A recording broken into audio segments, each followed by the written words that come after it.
Imagine sending out hundreds of job applications, only to hear crickets.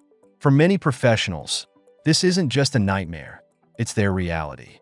A white-collar recession is quietly reshaping the job market, leaving tech workers, HR professionals, and project managers in a tougher spot than ever. But why is this happening? And more importantly, how can you survive it? Today, I'll share insights and strategies to help you navigate this challenging market and stay resilient. So let's get to it. Now first, what exactly is a white-collar recession? Unlike a regular recession that tends to hit all sectors or mostly blue-collar jobs, a white-collar recession mainly affects highly skilled, knowledge-based roles, particularly in areas like engineering, tech, product management, and even marketing.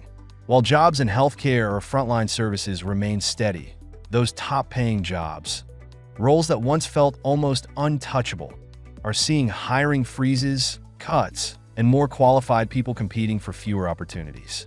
And it's not just anecdotal. Data shows engineering roles are down 26%, IT hiring has fallen by 27%, and HR positions have dropped by 28%. Those are big numbers. So why is this happening? Well, there are a few factors at play. First, during the pandemic, tech companies went on a massive hiring spree. They needed to keep up with skyrocketing demand for e-commerce, remote work solutions, and digital services. But when the economy stabilized, many companies realized they had overhired. Instead of big layoffs, some companies froze hiring altogether and let natural attrition reduce headcount. At the same time, we're seeing another shift: AI and automation. Artificial intelligence tools are helping employees do much more with less. For example, Google reported that AI generates 25% of its new code. This means a single software engineer can be as productive as 2 or 3 were just a few years ago. In roles like engineering, data science, or quality assurance, where tools like AI and automation can amplify productivity, hiring new talent has slowed dramatically. Another reason is decision paralysis among employers. With so many qualified candidates applying for each position, some job postings are getting over 200 applications, and often much more.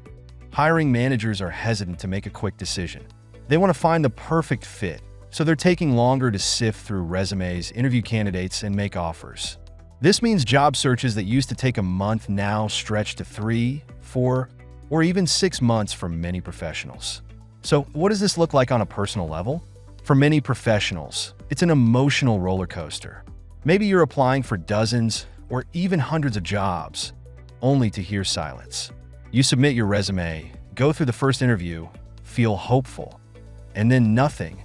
For anyone who's experienced layoffs or job loss, it's hard not to take it personally. But here's the thing, it's not you.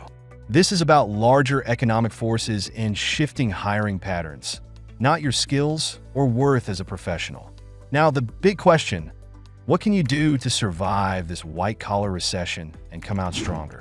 First, focus on upskilling. If AI and automation are reshaping your field, consider leaning into those changes. Learn about AI tools, data analytics, or emerging technologies that are becoming essential in today's job market. Platforms like LinkedIn Learning, Coursera, and Udemy offer affordable courses to help you build these skills. Next, take a hard look at your network. I know networking can feel like a buzzword, but it really does matter. Reach out to former colleagues, mentors, or industry connections, and let them know you're exploring opportunities. Sometimes the best jobs aren't posted online, they're filled through referrals. And don't underestimate the importance of your personal brand. Update your LinkedIn profile, share content that shows your expertise, and make it easy for recruiters to see the value you bring. If your industry feels stuck, consider exploring adjacent fields where your skills might transfer well. For example, roles in healthcare tech, cybersecurity, and community services are still growing.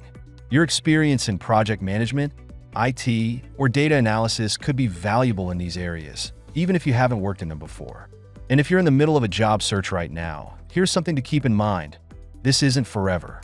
There are signs that hiring may start to stabilize.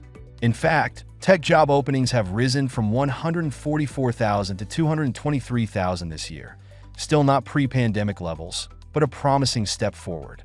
As companies adjust to economic realities, we could see demand for talent begin to recover. It's a slow climb, but there's hope on the horizon. For now, focus on what's within your control. Improve your skills, strengthen your connections, and stay adaptable. If you're feeling stuck, you're not alone. The job market may be tougher than it's been in years, but those who remain resilient, who keep learning and building, will have the edge when opportunities return. And here's a final thought. Your career is a long game. A tough job market doesn't define you. Whether it takes weeks or months, stay focused on your goals, and remember, the effort you're putting in now will pay off. You're building a foundation for the next chapter, even if it's hard to see at the moment. And if this all resonates with you, I'd love to hear your thoughts in the comments. Have you been affected by this white-collar recession, or are you seeing it happen around you? Share your experiences, your strategies, or even your questions. Thanks for tuning in, and I'll see you in the next one.